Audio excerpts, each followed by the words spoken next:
ఖమ్మం రాజకీయాల్లో మరోసారి political heat మొదలైంది. అధికార కాంగ్రెస్, ప్రతిపక్ష బీఆర్ఎస్ మధ్య మాటల యుద్ధం క్రమంగా వ్యక్తిగత విమర్శల స్థాయికి చేరుతోంది.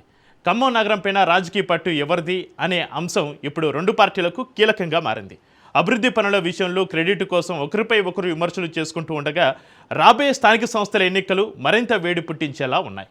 ఒకవైపు అభివృద్ధి ధ్యేయంగా సాగుతున్నామని అధికార కాంగ్రెస్ శ్రేణులు ప్రకటించుకుంటుంటే, మరోవైపు గడిచిన 10 ఏళ్లలో జరిగిన అభివృద్ధి తప్ప ప్రగతి శూన్యమని గులాబీ శ్రేణులు చెప్పుకుంటున్నాయి. మరోవైపు మాజీ మంత్రి పువ్వాడ, మంత్రి తుమ్మల మధ్య రాజకీయం రసవత్తరంగా సాగుతోంది.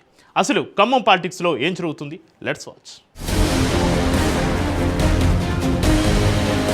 ఖమ్మం రాజకీయంగా ఎప్పుడూ హాట్స్పాట్ గానే ఉంటుంది. ఇప్పుడు మరోసారి ఇదే నగరం కేంద్రంగా రాజకీయ సమీకరణలు వేగంగా మారుతున్నాయి. కాంగ్రెస్ ప్రభుత్వం అధికారానికి వచ్చిన తర్వాత జిల్లాలో తమ ప్రభావాన్ని మరింత బలోపేతం చేసుకునేందుకు ఆ పార్టీ ప్రయత్నిస్తుండగా, బీఆర్ఎస్ కూడా తమ పాత క్యాడర్ను కాపాడుకుంటూ తిరిగి బలాన్ని పెంచుకునే పనిలో పడింది. ఈ క్రమంలోనే మాజీ మంత్రి పువ్వాడ అజయ్ కుమార్, మంత్రి తుమ్మల నాగేశ్వరరావు వర్గాల మధ్య రాజకీయ విభేదాలు బహిరంగ చర్చగా మారుతున్నాయి. ఖమ్మం నియోజకవర్గానికి ప్రాతినిధ్యం వహిస్తున్న మంత్రి తుమ్మల, బీఆర్ఎస్ మాజీ మంత్రి పువ్వాడ అజయ్ కుమార్ వర్గాల మధ్య ప్రత్యక్ష ఆధిపత్య పోరు ఇప్పుడు ఖమ్మం జిల్లా రాజకీయాల్లో తీవ్ర ఉత్కంఠను రేపుతోంది. ఖమ్మం నియోజకవర్గం కేంద్రంగా గత కొన్ని వారాలుగా సాగుతున్న ఈ పొలిటికల్ హైడ్రామాకు నగరాభివృద్ధి అంశమే ప్రధాన ఎజెండాగా మారిందట.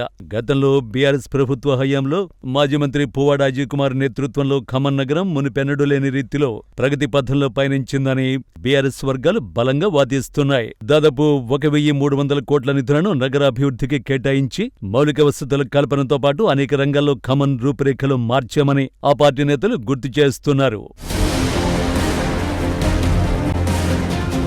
ఖమ్మం నగరంలో నేడు కంటికి కనిపిస్తున్న ప్రధాన రహదారులు, అంతర్గత సైడ్ డ్రైనేజీలు, సుందరీకరణ పనులు అన్నీ కూడా తమ హయాంలోనే రూపుదిద్దుకునేవేనని బీఆర్ఎస్ పదే పదే చెబుతోంది.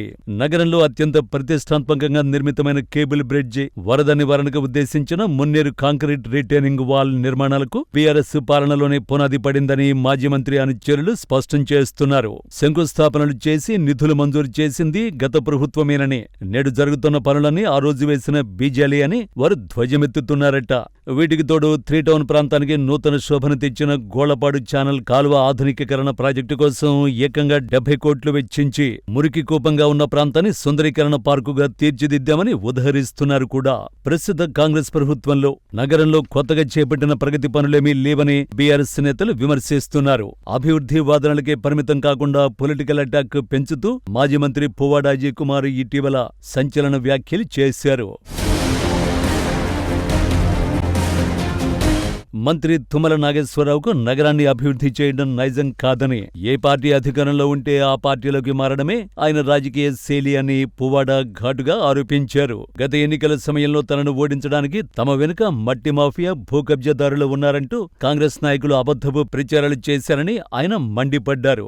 అయితే ఇప్పుడు అదే మట్టి మాఫియా, అదే భూ కబ్జాదారులు మంత్రి తుమ్మల వెనకాలే తిరుగుతూ లబ్ధి పొందుతున్నారని తీవ్ర స్థాయిలో విమర్శల వర్షం కురిపించారు. పువ్వాడ అజయ్ కుమార్ చేసిన ఘాటు విమర్శలకు కాంగ్రెస్ నాయకులు, మంత్రి తుమ్మల నాగేశ్వరరావు అనుచరులు సైతం అదే తీరులో దీటైన బదులు ఇస్తున్నారు. తుమ్మల నాగేశ్వరరావు దాదాపు 40 ఏళ్ల రాజకీయ జీవితంలో ఎల్లప్పుడూ ప్రజాసేవనే ప్రథమ ప్రాధాన్యతగా భావించారని, అభివృద్ధి ధ్యేయంగా పనిచేస్తున్నారే తప్ప ఎలాంటి స్వార్థ ప్రయోజనాలకు చోటు లేదని కాంగ్రెస్ శ్రేణులు స్పష్టం చేస్తున్నాయి. ప్రజా సంక్షేమం, జిల్లా ప్రగతి విషయంలో తుమ్మల ఎప్పుడూ రాజీ పడలేదని, ఆయనపై అసత్యాలు ప్రచారం చేయడం బీఆర్ఎస్ నేతల దిగజారుడు రాజకీయ నైజానికి అద్దం పడుతోందని వారు మండిపడ్డారట.